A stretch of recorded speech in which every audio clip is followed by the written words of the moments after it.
Hey, how's it going out there, everybody? Cool Colas here to bring you the hustler's perspective.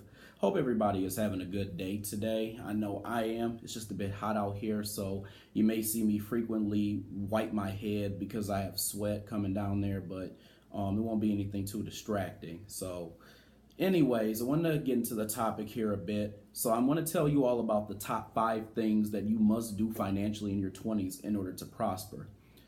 But before we get into the topic, I want to tell you all a little bit about myself and give you a bit of an introduction here. So, it was kind of a difficult transition to go from being a college student to being a post-college student, mostly because I thought I understood myself being a college student, and I realized that I didn't. And it took me a couple of years being out of school to realize that there was a lot that I needed to understand about, myself on a business level, on a mental level, and then on a personality level, and the things that I do and do not want to do, the things that I do enjoy and the things that I don't enjoy, and then the realization that my job and my major while I was in school does not define me as a person. But anyways, I don't want to get too off topic here. Let's talk about the financial aspect.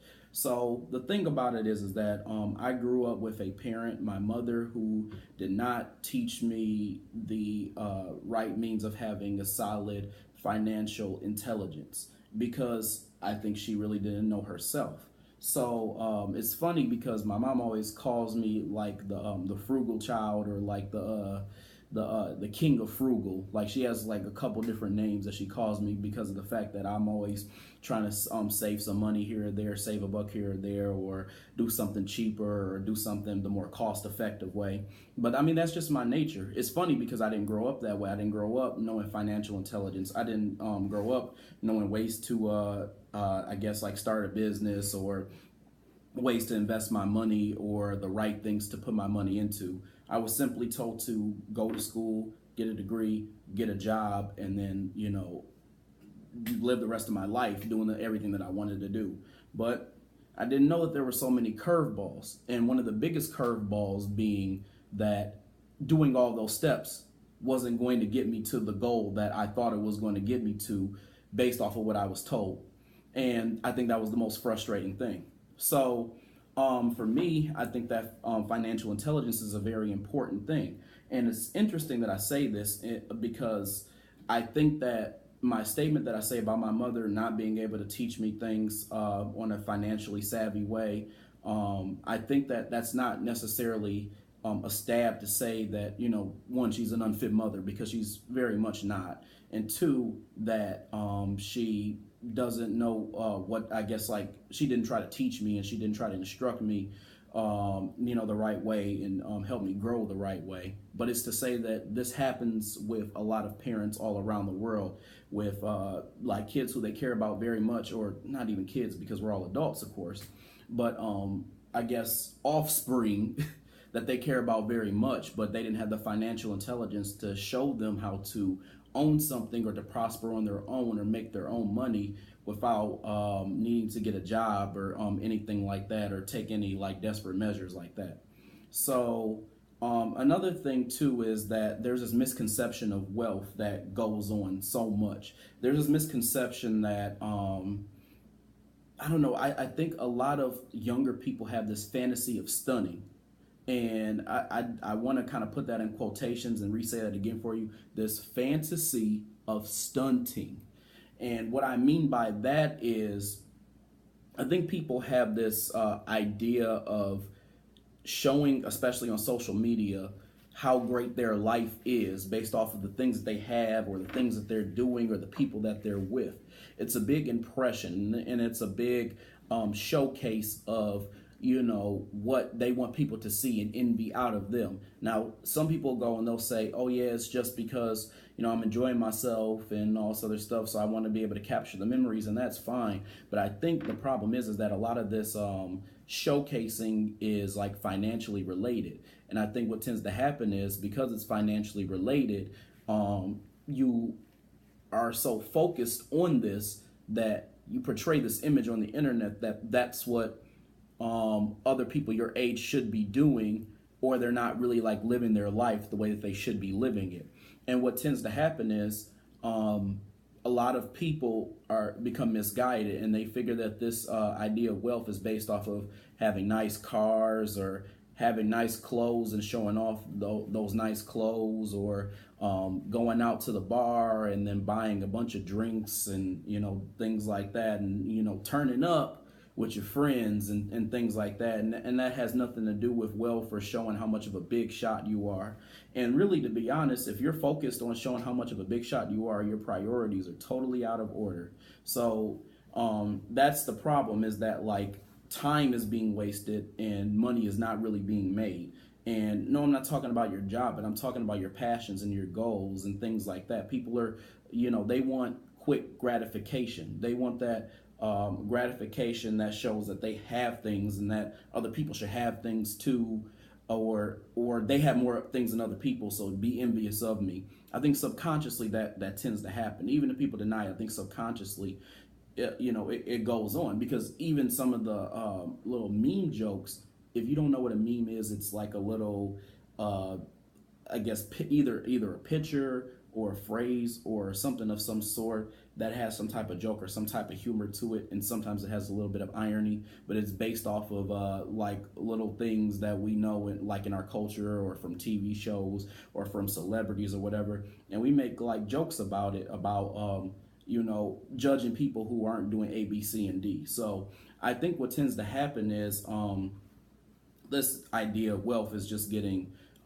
misused, especially on social media, where it could be a platform that could do the exact opposite. It could teach people to have the right financial intelligence, but a lot of younger people haven't really caught on to why that is important. And the ones that do, I think they're doing a great job. It's just that I think I would like to see that happen more, so that younger people can influence each other to do better, and to be able to understand what their passion is, and to be able to separate their lives from what they knew about themselves while they were in college, and things like that. But anyways, another thing that I kind of noticed about this whole financial thing for people in their 20s, and just people in general, is that at least for myself, casual conversation is something that I may have with an acquaintance, or I wouldn't even call them acquaintance, a person who I may have just met or I may know. And they're a lot of times like, they'll have small talk with me, but that small talk will be embedded in them wanting to know about my life, what I'm doing financially, what do I do for a living, and things like that. So subconsciously, a lot of times I think they're looking for a final answer / a final product of what you may or may not be doing. And I think that with those types of discussions, I think I'm a little bit frustrated, because they tend to happen a lot. But sometimes you don't really, you don't want to give away all your moves at that point, because you're still trying to figure out what you're doing, how to get your feet wet, and what makes sense to you. And then sometimes you get around people who are a little bit closed-minded. They don't really understand your idea of wanting to pursue your passions and wanting to struggle and kind of like live, I guess, like not as fancy, because you want to live a life later that is going to basically adapt to all the things that you want to do. And let me correct myself, because I think a second ago I said wanting to struggle. No, you don't really want to struggle, but you have decided that it's important for you to struggle now in order to get to where you want to go. And to have to explain that to people, especially people who don't think like you think, it can be a very frustrating process. And I think that tends to happen a lot when we're talking about casual conversation. I think a lot of people do look for that kind of, I guess, finalization of what you were doing in your life at that moment. And sometimes you're still trying to figure that out. And especially if you're 20, you really don't know where you're going, or in your 20s at all. You don't know where you're going. You may have an idea, but you truly don't know. And I think that sometimes you just got to try to, find your way before you can go explaining to people everything that you're doing. But anyways, I won't ramble any further. Let me get into the things that you must do in order to not only just survive, but to prosper financially in your 20s. So number one, purchase as few expenses as possible. In other words, I think that people tend to spend a lot of money on stuff. and just things that don't really matter or don't really have value if they do matter. So, for example, people, especially like younger people, they like to spend their money on clothes and shoes. And then sometimes like they like to spend their money on like cars so people can go ooh and ah and just things like that. And I think that it's not, those types of things aren't really that important. Now, you may need a car to get, from A to B, especially if you have a bad transit system, because most of Michigan has a awful transit system if you're trying to get to work or whatever, you're trying to do. But spending your money on things that really don't matter can be like very crippling to you financially. So if you need something that's a necessity, which, of course, where you live is a necessity. Having groceries is a necessity because you have to eat in order to live. Things like that. Those things are okay, but having like all these extra expenses, or you have, just give you an example, you have like a huge cable bill, or you have Netflix and then Hulu, and then you're paying for those subscriptions, and then like you're paying to go out with your friends, and you guys are going to get drinks on the weekend, and then you go and then you buy a game system, then you buy games for it because Xbox games are probably running like $59.99 a piece. So I'm just saying, like, you just don't want to spend your money on stuff a lot. I would say if you're young at all, but I mean, to not be extreme, I would say a lot. I would say I would keep it very sparingly. So when I was first out of college, I was given advice from my uncle, and in the position I was at that time, I had just gotten my degree, or was about to get my degree, as a matter of fact, because I think when that was going on, it was the very, very beginning of May in 2015. I was going apartment shopping in Grand Rapids, Michigan, and I was trying to find somewhere to stay. And I was kind of looking at price, for where I wanted to stay, because rent is very high, and pretty much like anywhere you go, unless like you're in a suburb or something like that. But even then, it can be a little bit high. My point is that I was trying to be kind of cost effective on where I went, because of the fact that I really didn't know how things were going to work out financially. I didn't know, where I was going to go in my life. I didn't know if I needed to have extra money for, thing A, B, C, and D, just something that was important. The advice that my uncle gave me at that time, and I will quote him directly, was, "Nick, you're not in college anymore. I mean, you're living it big. I mean, you deserve to be able to go and do something big with your life. So if you got to ball out and you got to go and get that apartment that's really nice, that's hooked up, then, I mean, you just are just going to have to go do that. You have to get out of the mindset of being a college person." Now, his intentions were great, but his advice was awful. And here's why his advice was awful. Because I think what he was trying to say was he was trying to, in a way, promote instant gratification, which is going to be kind of silly if you're in your 20s, because you still don't really know yourself and you still don't really know where you're going, despite the fact that you have a degree. A degree doesn't really tell you anything about yourself besides the fact that you have the capacity to do the work that was given to you by all the teachers that instructed you, and you were able to pass the classes based off of their criteria that they felt you did well enough in to move on to the next step. That's all it defines, but it doesn't define anything about your intelligence. It doesn't even necessarily define your work ethic. The only thing that it defines literally is what I just stated. With that being said, it has nothing to do with your personal self. It has nothing to do with your mental growth or your learning or your ability to create. So with that being said, it was bad advice, because he was encouraging me to basically go all out with the apartment, because that was the idea of living large, because I wasn't trying to think financially savvy like a college student would in that instance. But in actuality, it was the perfect time for me to do that, because I now was going to be on my own, away from home. Of course, I was in college too, but I'm making, my own money. Like I have like a big boy job, and I have big boy responsibilities and things like that. So what I should have been doing is I should have been trying to get an apartment that was, safe, low in cost, and had the things that I needed, but tried to spend as little money as possible while trying to live somewhere, while I was going to be, in an area that I didn't really know too much about. So for that, it wasn't great advice, but I think the intentions were good. Again, so I think that it also allows you to, like, as far as the expenses go, to possibly prepare for if you have a tough time. I've had many tough times since I've been in Grand Rapids, Michigan. And the worst part about it is I wasn't prepared for it. Not even necessarily because of the advice that I listened to at the time and the advice that I was given, but just because I didn't really consider the idea of how of I guess cost effectiveness and how important it was in my decisions. So I think that it's important to keep your expenses low so that, if something does happen and maybe you're trying to build a business or you're trying to build up your craft or whatever it is, that you can save and that you have money you'll set aside in case like you have a hard time or something happens with your job or whatever it is.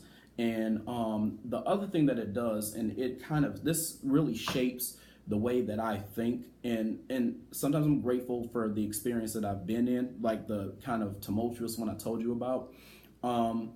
I think that it kind of helps because it helps me to learn to live with very few expenses and realizing what I did not need and what had little value. So not having a lot of money and not choosing to uptake a lot of things has taught me how much I really truly did not need that people think that they need on a regular basis.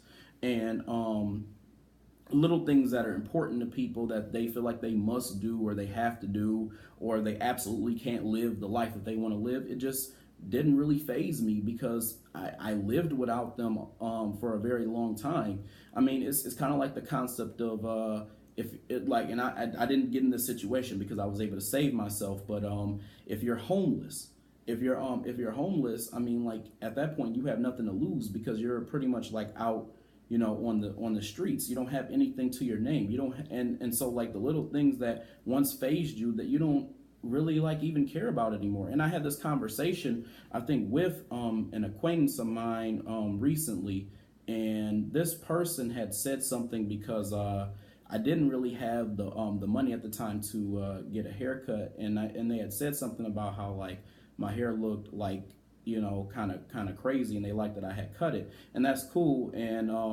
I was really trying something new at that point just to see something different. But basically they were just telling me, I'm just being truthful with you about how it looked.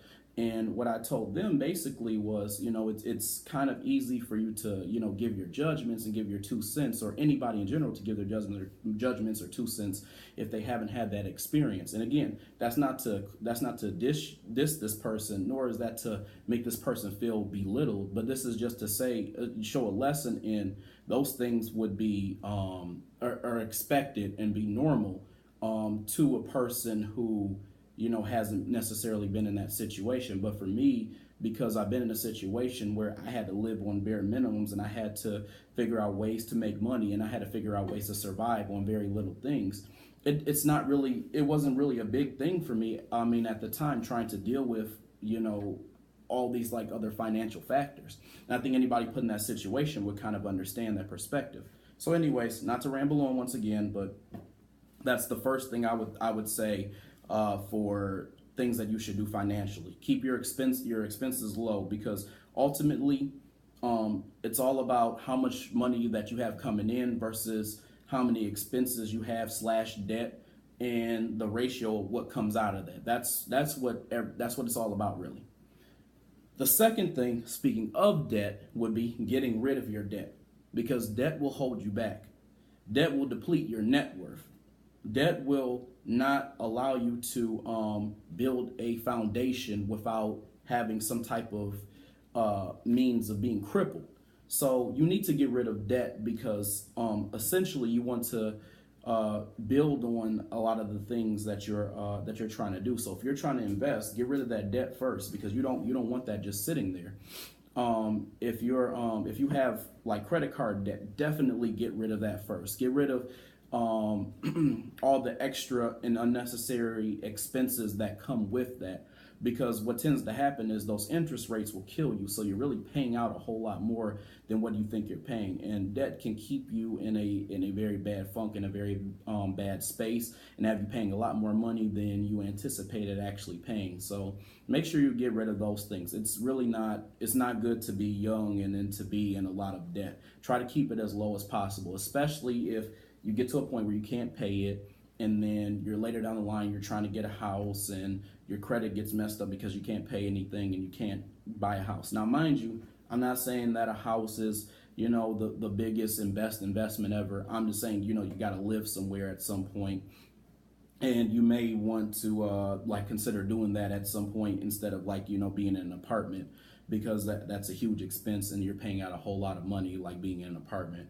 I'm just simply saying that for reasons of you care about your credit because you're young and you're trying to get something like a house like later down the line. But again, credit and things like that are for if you're trying to purchase and buy certain things.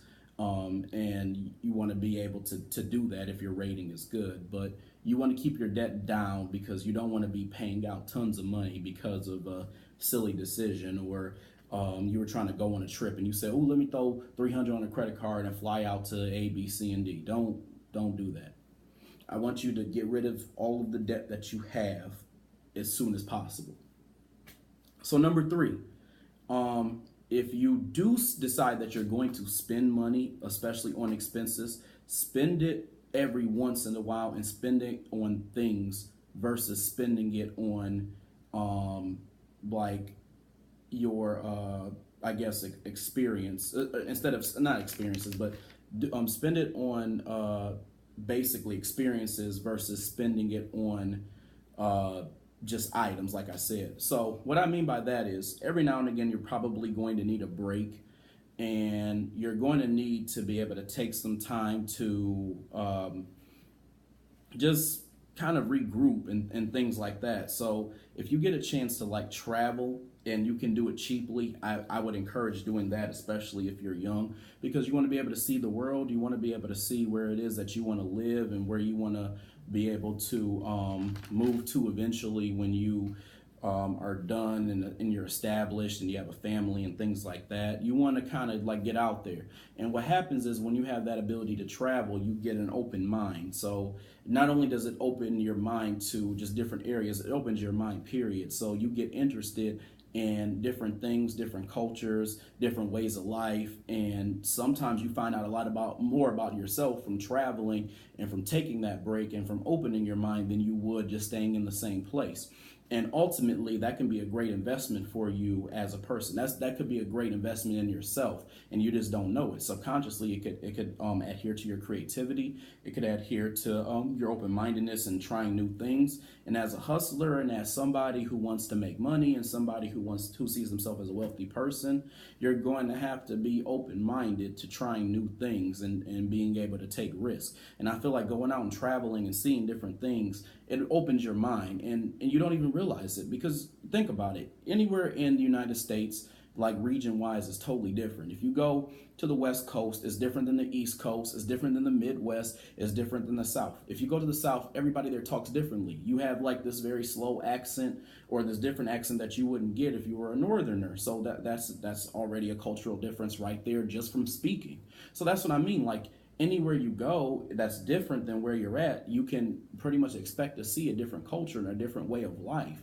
So in turn, it subconsciously helps you to think differently and to be able to generate new ideas and be creative and open-minded about the things that you would want to do. So that's another thing to kind of think about. So you want to go somewhere that's going to help you be creative, somewhere that's going to help you kind of unwind and release. You want to go somewhere that probably is going to be historical, where you can learn things. You can learn about the city or wherever you're at and what it has to offer. And you want to be able to also spend your money, and experiences don't even necessarily have to be traveling. You can spend money to be able to try to reach your goals. So you could spend money to go somewhere where you can see like, I guess like how the jobs are there, where you can see if there's opportunities or things going on in like little downtown areas, or even further, you could spend it on classes and things like that, because they try to help enhance a certain skill that you may want to learn. So that's something else to kind of think about, is just the idea of spending money on experiences versus spending money on things. So that's something else to kind of look at. So the fourth one that I want to kind of get into here is establishing a side hustle. So the reason why you should establish a side hustle is because you just never know what's going to happen. And then again, it's going to be able to make you a better motivator. It's going to make you a better leader. It's going to make you better in taking initiative. And essentially, it's gonna be a backup plan that's gonna be in place in case something happens with your job, or it may be supplemental to your job because you feel like you're not making enough money. It may be a beginner step to you maybe wanting to own a business at some point, and allows you to learn something new that you have never done before, and that school didn't allow you to do, because there is no side hustle class in school. It just doesn't happen. And there's entrepreneurship majors in school, but they don't help you become an entrepreneur. You don't really need them to become an entrepreneur at the end of the day. They teach you zero about that. And then it tells you about making money independently. So like doing side hustles allows you to see a new way to make money outside of being an employee. It shows you, maybe being an independent contractor, or eventually being a business owner, or something like that, and then allowing you to basically motivate you to make your money and do what you have to do to get the job done. So that's another thing that I would recommend is getting a side hustle, and it makes you more versatile. So all around it, there's all positives to doing it. The next thing, and I always have to say this one because it is the most important, invest. And invest doesn't necessarily mean, hey, stock markets, you have to put money in them and then make more money. It doesn't mean that. Now, it could mean that, but when I say invest, I mean invest in yourself. You need to invest in the things that are, again, towards your goals. Maybe you want to invest in classes. You want to invest to learn a new skill. You want to invest in things that are going to be worth your time, things that are going to develop your talents. And again, this big misconception that's going around is that you need to focus on your weaknesses and making them better, and then understand that you have certain strengths. But it's backwards. You should notice that you have weaknesses, and of course, improve on them. I'm not saying do that, but the biggest focus should be to make your strengths even bigger strengths, because that will carry you further than anything else. So I think that when you invest, you're allowing yourself to grow those strengths, and then to recognize when you have more strengths than what you thought you had.